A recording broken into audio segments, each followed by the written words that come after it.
In Star Wars Jedi Fallen Order, you play as Cal Trichesta, a Jedi who falls a lot. It's even in the title of the game.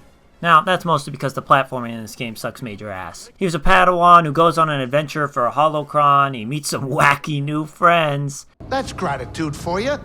And takes out some bad guys along the way. He may not get everything that he wanted, but he certainly learns a lot on that journey. I have a lot of problems with this game, and that is what I'm going to be talking about for the most part. But that being said, I want to preface the video by saying that the game was okay. I don't really like the action slasher Souls-like, in heavy quotes, genre, but there were a lot of cool set pieces, fun abilities, great sound design, and cool fights that kept me interested despite the things I'm going to complain about. So anyway, there's that. But here's some things that I didn't like about the game.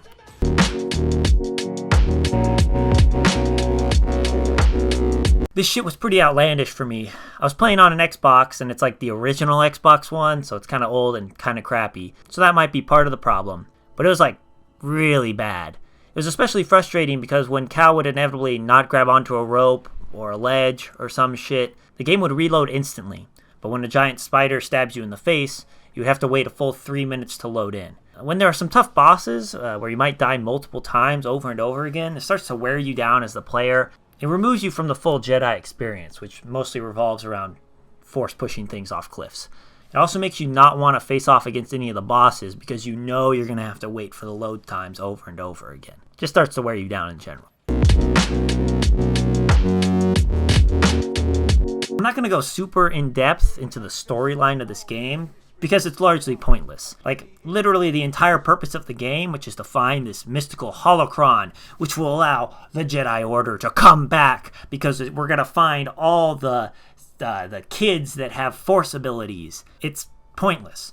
You know, because of the movies and because of the Star Wars universe, that this isn't going to happen. The Jedi don't come back before New Hope, when Luke is the only Jedi around, supposedly. So one Jedi ends up getting his wings, metaphorically, but then somebody pulls an M. Night Shyamalan twist ending. It really takes away from all the challenges that this character just went through.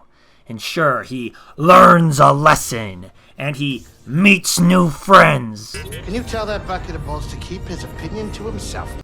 So what's the point?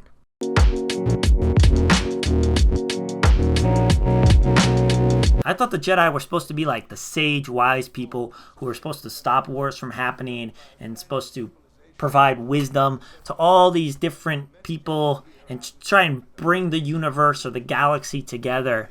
This game even references that with the Corona guy. First case of COVID-19 confirmed. Instead, we spend the entire time traveling to different planets and killing literally everything that moves. Rats?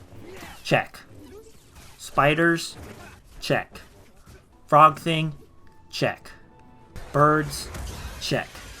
Mountain goat? Check. Big bat? Check. Undead zombie women? Check. Slug monsters? Check. I understand the aspect of killing stormtroopers because they are this faceless, nameless arm of the evil empire, but the animals are literally just trying to survive and exist, and then I come along and slice them in half. Doesn't seem very Jedi-y, especially when like everything that you interact with you end up pretty much killing, minus I guess a couple Wookiees here and there. If the whole game is based around this Jedi learning how to be a good Jedi, I don't understand why he then promptly stabs every single thing with his lightsaber.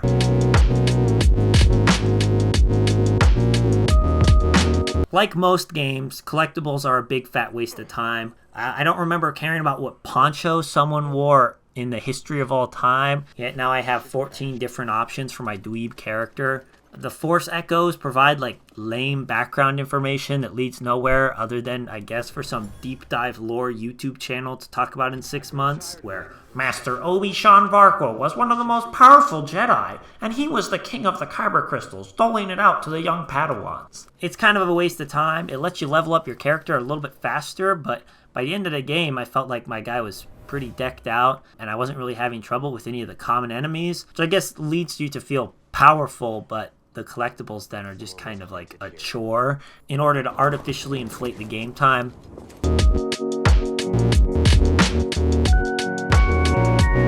Speaking of artificially inflating the game time, when the first missions open up and you're able to choose your route on the holo table, this is an exciting moment and opens up all the potential for all the different options that you're going to be able to travel to and explore in the future.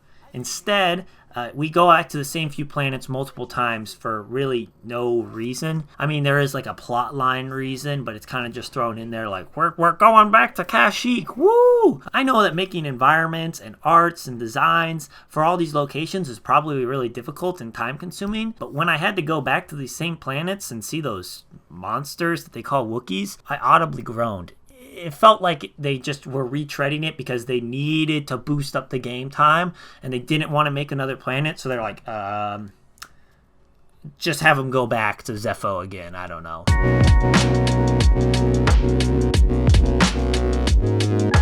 Everything in this game is bugged. For a game that seems to want to focus in on skill with the lightsaber and the timing of your dodges and the timing of your slashes, there were so many moments where I felt like I was unjustly hurt. My character model had issues, the enemies had issues, the AI was buggy, the loads were buggy, the platforming was absolutely trash. The first section of the game was so polished and clean that I was really excited to see what was going to happen next. Then I got to Zepho and realized that the shit was a mess most of the time. Seems like the development team wanted to make sure that the beginning and the ending of the game were really clean, but then they kind of skimmed over the middle part, leaving this kind of weird experience where it got really buggy and really messy in the middle, only to kind of come back into a clean experience at the end.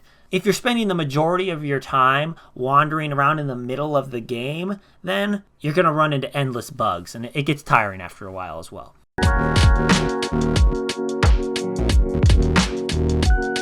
Why is Forrest Whitaker in this game? Okay, that character fucking sucks in Rogue One, and now he pops up here too. I just wanted to see him be obliterated by the Death Star in this game because he literally served no purpose. Some people are warning me about him, but then he just disappears. He has no purpose other than for you to feel like, oh, it's like the Star Wars movies, and to try and make some connection to the Star Wars properties outside of this game. You know that they couldn't put Luke Skywalker, they couldn't put Obi-Wan Kenobi in the game, so instead they're like, well, who are we gonna put in? We gotta make something that's gonna connect it to the games. And for some reason they chose the worst character ever. And just like in the movie, he just is gone, and you're just kind of left going, wait, what? Why? And also the model of him looks pretty horrible. And then Darth Vader shows up. I actually did not know this was going to happen, so it was kind of a cool surprise at the very end of the game, but I still have issues with it. Again, this kind of relates to Rogue One, which is, in my opinion, the worst Star Wars movie. I know it's like an extended, whatever they call it, Star Wars story, but it's still just utterly garbage. When we see Darth Vader in New Hope, he can barely move. Okay? When he fights Obi-Wan, it's like the slowest fight in the world. It's two old men like slashing at each other with their laser swords. But the weight and fear that he creates still comes across in these little moments, like him force choking a bitch when he needs to. Maybe Lucas secretly wanted the fight to look like this, but it doesn't look like that.